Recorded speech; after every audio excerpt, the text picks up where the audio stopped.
So for today's video nga mga mima ko, ito magluluto lang tayo ng pangtanghalian namin, adobong manok. Pero medyo kulang tayo sa pangrekado, kaya kung ano lang yung nandito sa amin, yun lang yung ginamit ko. Bali, ito, tinanggal ko pala yung mga fats ng chicken. Ginawa ko muna siyang oil, kasi medyo masarap din yan. Saka parang din na ako maglagay ng mantika, makatipid man lang. So, konti lang siya, pero ang dami niyang mantika. Yan na rin yung ginamit kong panggisa. Tingnan nyo naman. And while waiting, syempre nagsaing na rin ako para isang lutuan na lang din.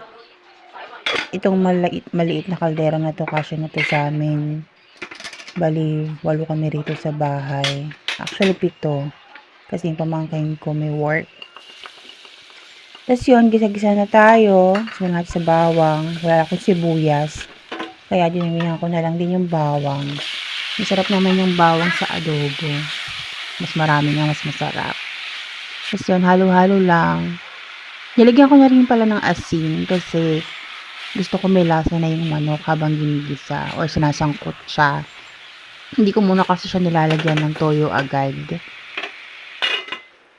Gusto ko malasa muna yung manok. So, habang sinasangkot siya ko yung manok, ito, ligpit-ligpit din muna. Ito yung mga pang bake na ginagamit ko. Hinugasan ko kasi sila para maitabi ko rin ng ayos. Ang dami-dami kong measuring spoons, pero totoo lang minsan hindi ko sila nagagamit lahat. Ayan, ligpit-ligpit lang ng kalat.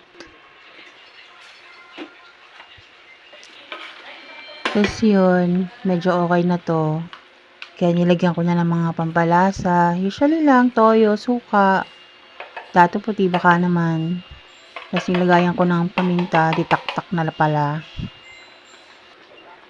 And lagyan natin ng konting magic. Since dito sa amin mahilig yung tao sa sili or maanghang, kaya talaga pwedeng mawawala ng sili yung mga pagkain. Tapos meron pa akong nakita dito sa amin na laurel, kaya medyo maliliit na yan. Pinagtiyagaan ko na. Tapos konting tubig, syempre. Sa adobo mas gusto ko yung medyo tuyo. Kaso kasi marami akong bata dito. Mga anak pamangkin ko. Mas gusto nila yung may sabaw. Kaya hindi pwedeng tuyot.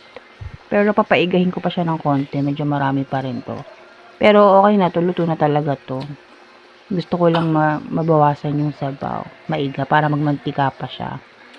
By the way, thank you pala sa brother ko. Siya kasi sponsor ng ulam namin.